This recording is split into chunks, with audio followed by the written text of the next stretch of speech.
es de las pocas puertas originales que se conservan en la actualidad en España, ¿eh?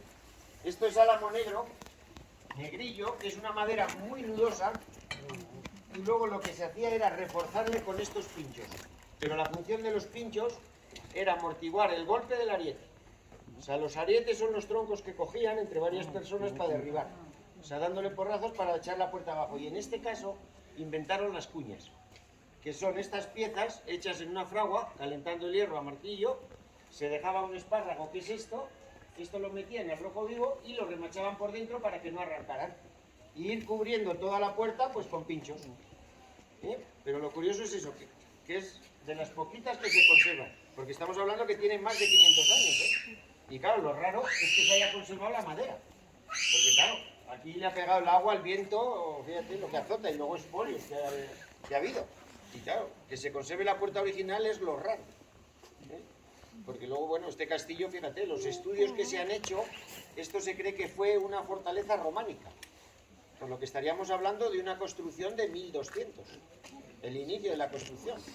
Porque luego ya, bueno, el castillo que hoy vemos prácticamente se reconstruye en su totalidad en el siglo XVI. Los condestables de Castilla, la época de riqueza y esplendor. Esto, toda la zona, esto fue muy, muy rico, desde los reyes católicos al siglo XVIII. Que la riqueza fue la lana. Eran millones de cabezas a producir la lana merina castellana. Aprecian el mundo entero, pero sobre todo era muy cotizado en los Países Bajos, porque era donde se hacían los tapices reales. Y fue la época de riqueza y esplendor, por eso Pedraza es un pueblo tan señorial.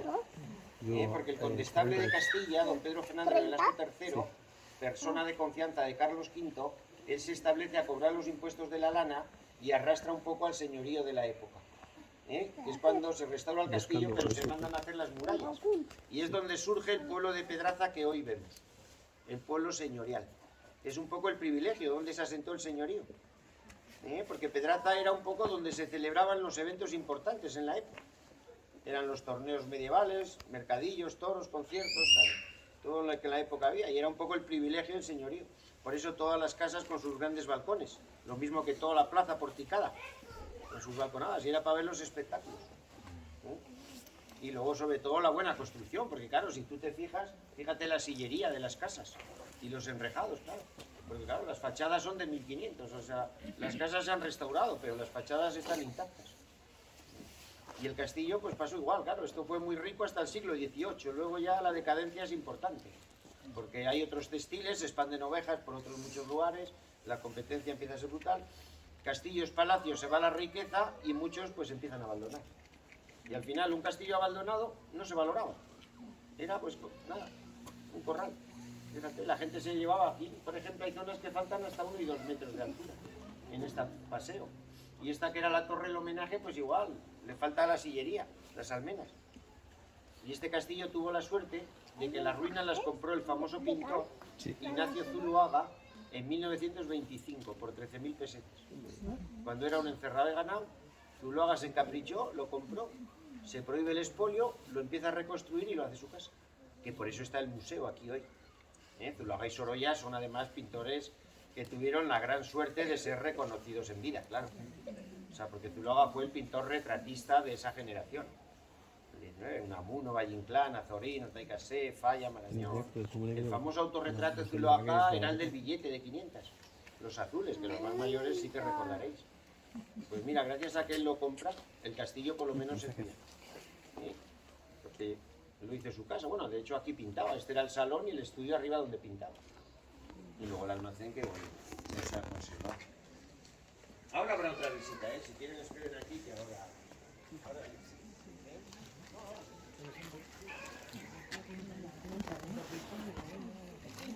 clavos, o sea, es igual que todos los sitios que se ven por dentro, claro.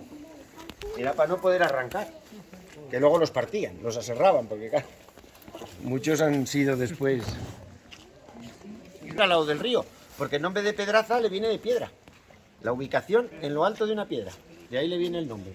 Y estas puertas eran las salidas. Esto que vemos ahí, esto sale al área de protección, y ahí lo que hay son unas cuevas, unos parlamentos. Eso era para el caso de asedios. En caso de asedios, pues ahí tenían las salidas, y mira, lo que hicieron enseñarles es la llave. Fíjate también qué llave, la de la puerta. Tiene a mi abuela. O sea, todavía funciona. Fíjate si sabían hacer.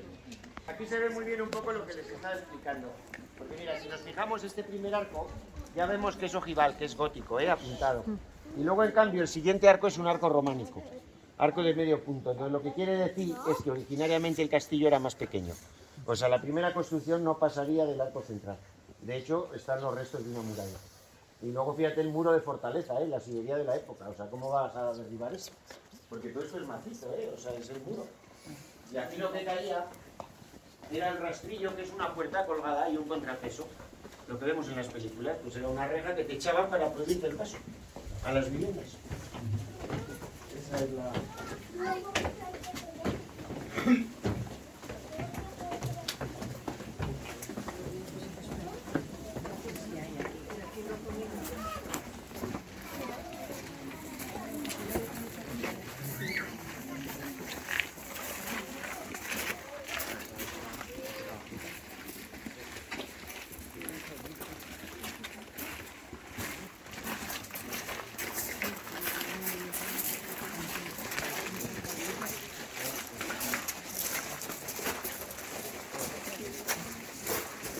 Itu kok mama itu.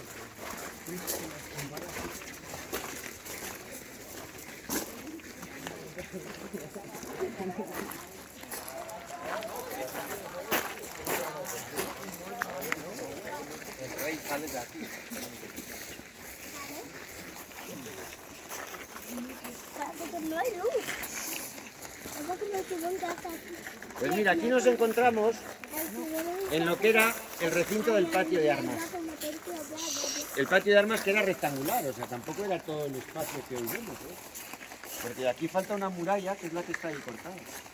Entonces la muralla que se ve de fondo, continuaba más o menos lo que era jardín y lo que hacía era dar la vuelta alrededor de todo el patio.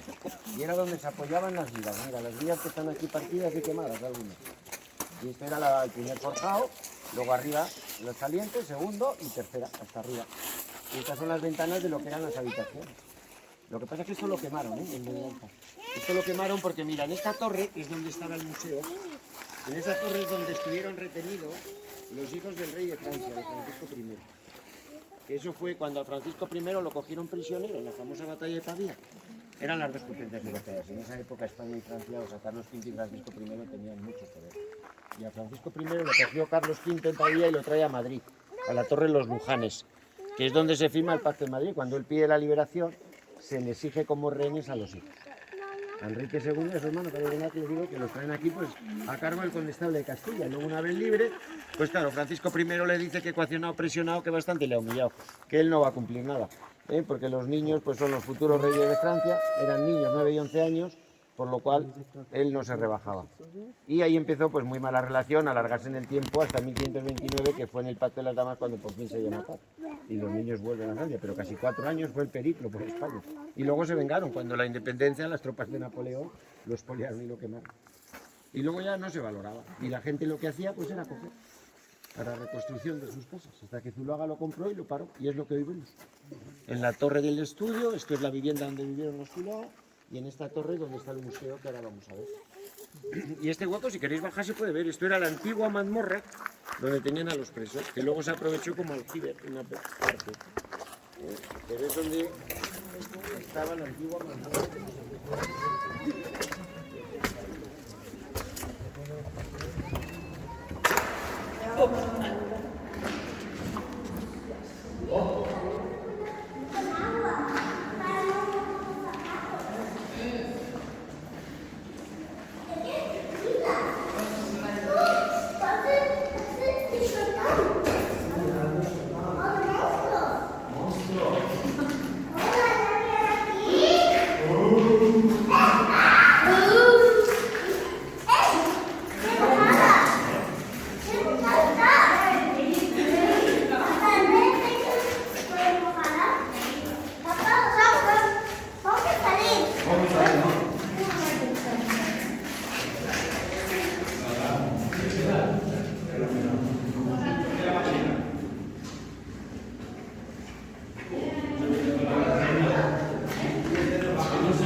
Ya muy joven se viene a Madrid y luego es un pintor que fue mundialmente conocido, ¿eh? O sea, viajó por el mundo entero. Y estos son cuadros de Zuloaga que venían en los billetes antiguos. O sea, este es el autorretrato de Zuloaga, que eran las 500 pesetas de la época.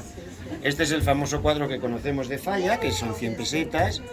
Este es el famoso cuadro de Juan Sebastián Elcano, 5 pesetas, y los billetes de 1 peseta, ¿no? Sí, yo los he conocido. Estos sí, estos son de los años 50, luego unos han durado más. Hombre, estos dos yo me acuerdo. No, de estos recuerdo yo. Y este utilizado. El de 500 igual lo he visto, pero ¿quién tenía 500? No, yo ya no. Esos dos. El de 100 y el de 5. Sí, el de 100 y el 500. A lo mejor no ganabas al mes 500 pesos. Sí, pero ellos son... Estos son cuadros de la colección.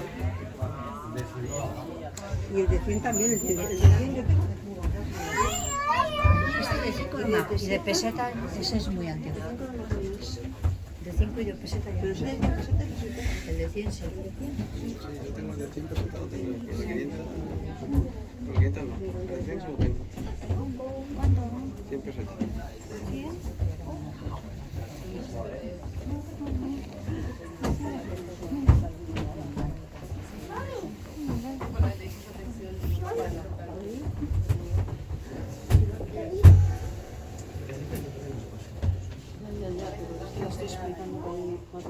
Vamos dentro. Papá, ahora hacemos un foto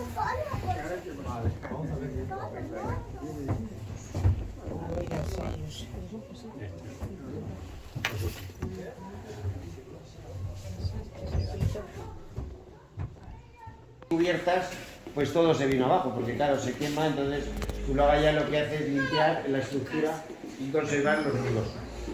Y mira, estos son cuadros de la colección particular que él se queda. Esto es muy Zuloaga. Mira, el pintor folclórico costumbrista, que es muy de lo que fue la España de la época. El toro, el folclore, pero sobre todo el realismo. Ver las telas, el colorido, qué fuerza tiene. Parece que puedes tocar las telas. Los flecos, los vestidos y sobre todo lo que era muy la España de la época. Muy rellenitas, que comías bien, que tenías salud, que es lo que gustaba. Y luego mira, este por ejemplo es como un homenaje al bombero torero, el Chepa de Quismondo, que era la charlotada. Mira, me gusta. Esto era como dar a conocer o dar visión de los enanos, los bufones, por las ferias, los circos, que al final era su medio de vida, claro. Pero fíjate, tú ves cómo deja el fondo y parece que quiere sacar al personaje. Es la luz que tiene, le ves los pies, le ves la mano y parece que sale del lienzo. Eso es muy en Zuloaga, atraer. Y mira, este es el famoso cuadro de Falla, el cuadro que todos conocemos. Cuidado con los niños ahí, Mira, este es el cuadro que Zuloaga le pinta a Falla, pues en el final. O sea, Zuloaga y Falla eran muy amigos. Este fue en un encuentro que tienen en Granada, organizando un concurso de cante jondo, donde Zuloaga y Falla se reencuentran. Zuloaga le ve muy deteriorado y esa imagen que a él le impacta lo quiere plasmar en un lienzo. Por eso, en realidad, lo que Zuloaga está pintando es la muerte de Falla, porque Falla enfermó de tuberculosis. Por eso, con su querida Granada, pero fíjate cómo se ve ya el deterioro de las manos, la cara. El genio de Falla, pues ya en el final, lógicamente. Cuidado, aquí no se toca nada. ¿Por qué hay una piscina allí? Porque fue una casa de este señor que vivía aquí. Por eso tenía la piscina. Y mira, este era el párroco del pueblo, don Basilio. ¿Ves qué bonito dibujo? La expresión, sobre todo, cómo saca el alma del personaje. Sobre todo, la bondad y esa España dura que se ve el reflejo. Fíjate, por ejemplo, esta que moderna, elegante. Esta era Mrs. Barrymore, la esposa de John Barrymore, que es la abuela de Drew Barrymore, la niña de té. Pero eso se le ve, pues claro, muy... No se toca, es un mantón muy antiguo. Estos son los mantones de Manila con los que Zuloaga pintaba las modelos. Fíjate, tendrán 200 años y fíjate el colorido. Y hilo de seda, hecho esta mano, o sea, con toda la... Y luego el de arriba es del Greco. Esta es una anunciación de la primera época del Greco, que es un cuadro que él compró. Y este es el Alcázar de Segovia. Mira, aquí tenemos el mejor castillo de la zona, donde vivieron los reyes católicos, pero en una pintura mucho más impresionista. Ahí se ve muy la influencia de Van Gogh, ya sobre todo, el trazo abstracto y bueno, la influencia del impresionismo. Pues Zuluaga es un pintor que muy joven viene a Madrid, donde estudia la Edad de Oro, Goya, Greco, el arte, el costumbrismo de la época, y luego ya pasa, pues, donde convive con Manet, Monet, Zulu, Van Gogh, Sorolla, todo eso, y este es Sancho Panza y el Quijote. Aquí ves dos carboncillos, la imagen que él crea, pues en esa. Un poco. Y esta era la antigua posada del pueblo, mira. Las ventas, las posadas. Esta era la posada de Pedraza, que era un corral, el pozo, la pila donde se llegaba con las caballerizas, una cuadra donde comían, descansaban, y la tasca y 4 habitaciones destartaladas, para el que podía pagarlas, y si no a la cuadra con los animales. Eso te lo dormían. Eso era lo que había. Y los pellejos de vino, claro, otra cosa no había, pero en las ventas, las posadas, eso no podía faltar. Ese es el reflejo de la época. Y luego aquí quieren hacer un ascensor para hacer otra sala y luego una terraza, un mirador. Es el proyecto que tienen reconstruido. Pero bueno, de momento arriba no está. Porque el retablo se llama la ópera, que era el retablo del maestro Pedro, así como se tituló. La obra cómica que Falla escribió y Zuluaga le hizo los decorados para el estreno, que se había basado en un capítulo del Quijote. Y es que eran muy amigos, Zuluaga y Falla eran muy amigos. Hicieron además muchos. Y este es el cuadro que Zuluaga le pinta a Falla, que pues la imagen del